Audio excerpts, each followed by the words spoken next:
दिल्ली नगर निगम यानी एमसीडी चुनाव के नतीजों का ऐलान हो चुका है। निगम चुनाव में आपने शानदार जीत दर्ज कर पिछले 15 सालों से एमसीडी में चली आ रही बीजेपी की सत्ता को उखाड़ फेंका है। दिल्ली में आम आदमी पार्टी की जीत के मायने पर बात करें तो क्या हम इसे ऐसे समझें कि बीजेपी के पिछले 15 सालों की सत्ता से लोग खुश नहीं थे, या फिर इसे ऐसे भी समझा जा सकता है कि आपको दिया गया ये एक मौका माना जा सकता है, क्योंकि आपने सफाई, शिक्षा और स्वास्थ्य के मुद्दे पर ही निगम का चुनाव लड़ा। वो जनता तक ये बात पहुंचाने में कामयाब रही कि जैसे हमने दिल्ली सरकार में काम किया है वैसा ही हम निगम में भी करें। इसीलिए शायद लोगों ने उस पर भरोसा जताया है।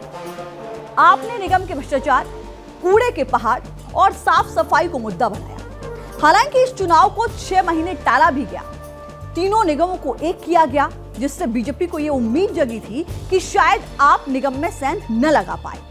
लेकिन शायद दिल्ली के लोगों में आम आदमी पार्टी को लेकर जो विश्वास है वो बीजेपी के प्रचार से कहीं ज्यादा है, और यही वजह है कि अब निगम की कमान भी आपके हाथ में दे दी गई है।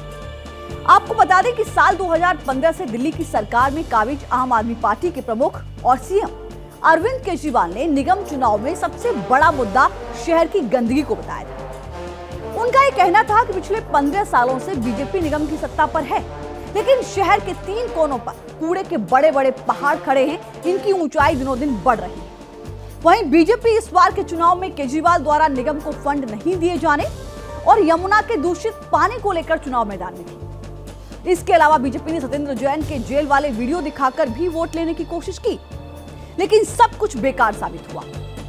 दिल्ली की जनता ने विधानसभा चुनाव के बाद अब निगम चुनाव में भी आम आदमी पार्टी पर भरोसा जताया है।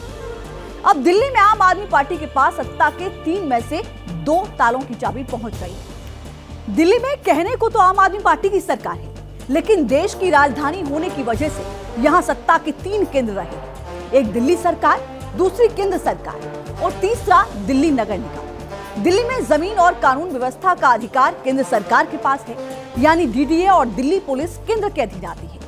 वहीं राज्य में परिवहन, पर्यावरण, दिल्ली जल बोर्ड, स्वास्थ्य, स्कूल और शहरी विकास का कुछ हिस्सा दिल्ली सरकार के अधीन है। वहीं साफ सफाई, प्रॉपर्टी टैक्स, टोल टैक्स, पार्कों का रखरखाव आदि एमसीडी के पास है। ऐसे में अलग अलग राजनीतिक दलों के सत्ता में होने की वजह से कई कामों में अड़चने आती थी।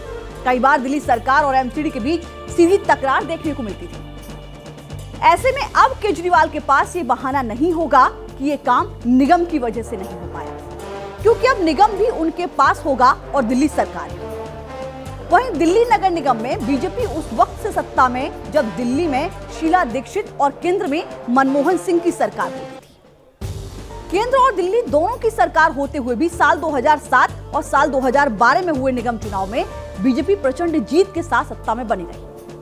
लेकिन दिल्ली में आम आदमी पार्टी का साल 2015 के विधानसभा चुनाव में जीत के बाद से ही मानना है कि दिल्ली की सत्ता के 3 केंद्रों में से 2 केंद्र हमें अपने हाथ में लेने होंगे, तभी जाकर हमें काम करने की स्वतंत्रता मिल सकती है। केजरीवाल के कई विधायक साल 2017 के निगम चुनाव में ये बात कहते हुए ही जनता के बीच पहुंच गए थे कि हमें एमसीडी में जिताएं, फिर देखिए हम दिल्ली में कैसे खुलकर काम करते हैं। कभी हमारे पास केवल स्वास्थ्य और शिक्षा ही है, जब हमारे पास निगम भी आ जाएगा तो हम इलाके में साफ सफाई और बरसाती नालों की सफाई का काम भी कर पाएंगे, जिससे कि बारिश के दिनों में आपको पानी भरने की समस्या का सामना नहीं करना पड़े। इसके अलावा पार्कों की गंदगी, डेंगू के बचाव को लेकर भी आप एमसीडी को हमेशा कटघरे में खड़ा करती आई।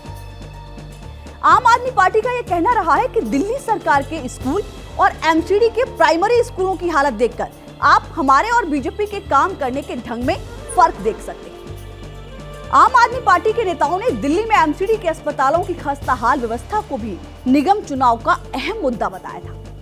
लेकिन साल 2017 के चुनाव में भी बीजेपी ने तीनों निगमों में जीत दर्ज की थी। यह आम आदमी पार्टी का पहला निगम चुनाव था और दूसरी सबसे बड़ी पार्टी के रूप में उभरी। इसके बाद साल 2020 में दिल्ली विधानसभा चुनाव में आपने फिर से जीत दर्ज की और तभी उसने निगम जीतने के लिए अपनी ताकत लगा दी थी। आम आदमी पार्टी ने कांग्रेस और बीजेपी के कई पार्षदों को अपने खेमे में शामिल कर सबसे पहले उनके जमीनी जनाधार को खत्म करने पर काम किया।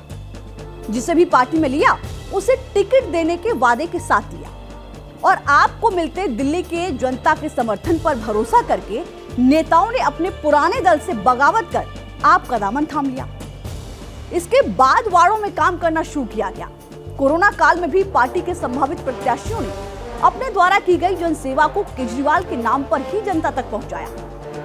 निगम चुनाव अप्रैल 2022 में हो रहे थे, लेकिन सितंबर 2021 से ही संभावित प्रत्याशियों ने वार्ड में जनसंपर्क शुरू कर दिया था। फरवरी 2022 तक आते आते तो माहौल चुनावीमय हो चुका था।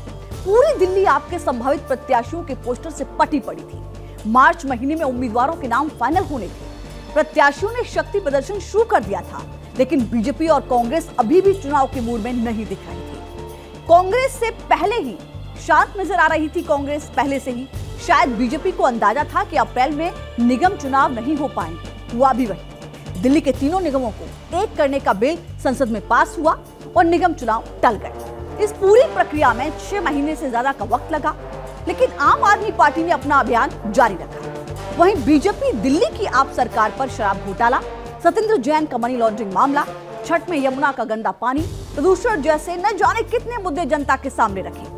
लेकिन केजरीवाल इसे हर बार निगम चुनाव में दिखती हार की बौखलाहट बताते रहे और अपना प्रचार अभियान जारी रखा। आखिरकार घोषणा हुई कि दिल्ली नगर निगम चुनाव 4 दिसंबर को होंगे। सभी पार्टियों के प्रत्याशी अपने अपने दावों के साथ जनता के बीच गए, लेकिन दिल्ली की जनता ने बिजली पानी फ्री देने वाले और सरकारी स्कूलों अस्पतालों का कायाकल्प करने वाली पार्टी के प्रत्याशियों को चुना।